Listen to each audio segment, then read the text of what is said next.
We are group number 5 and each group having 5 members. I might be the 27th. Good morning. So I would like to call out Vanakkam to each one of you. Vanakkam everyone. Vanakkam. Thank you so much. So I'm here to wrap up and conclude this our team's topic. You've been hearing about the positive and negative of the team, of the social media usage. The biggest elephant in this group is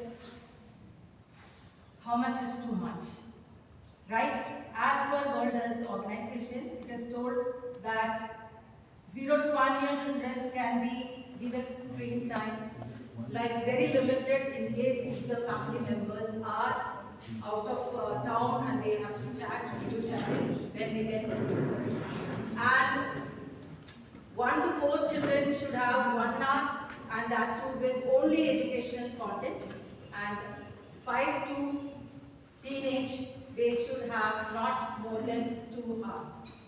And for adult, World Health Organization has not defined any time limit, but we should see to that we should balance the screen time and also the real life connections. I may not be able to give you all the solution as a package, but I would like to point out few things that how could we control the screen time, which is the consequence of more usage of social media. The first one is mindful usage, wherein we can use the goodness, health and wellness apps which are available in the mobiles. We have an option called heads up, which is just while walking also we will be going on scrolling and doing all this thing. So which can be controlled in such a way when the app is on. When you are not focusing on your walking, it gives an alert. So you can switch on that kind of thing. And now I was talking about digital arrest. I would like to state here what could be done on those type of cases. The first one is zip it. All your personal details, whether it is your maybe password or it is even a PIN number, whatever it is, your personal details should not be shared with other people who is unknown. The next one is block. When in any social media networking site, a request for friend is asked. If it is unknown and if the mutual friends are not known to you, definitely block the person. Do not go for getting the more friends over there.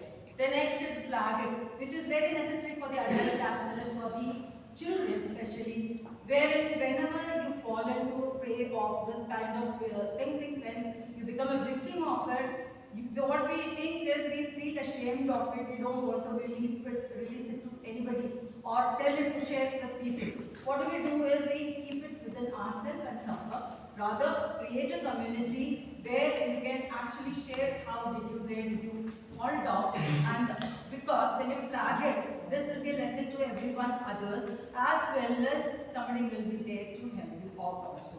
Before concluding, I would like to do an activity with you all. Just, it's a grounding technique where when you are, there is an urge for everyone. There is no free time nowadays. Reason is whenever free time, whenever I am free of any work, I will open up the mobile and I will start scrolling it. So there is no free time at all and the urge is more in children. So what could be done is we can actually use this grounding technique, which is very simple, which we are going to do it right now. I request everyone to close your eyes for a minute and do what I am saying. Think any 5 things you can see around in this space. Then touch any 4 things which is nearby you. Maybe a bottle or a file or tablecloth, even your razors. And hear any 3 things which you can hear now.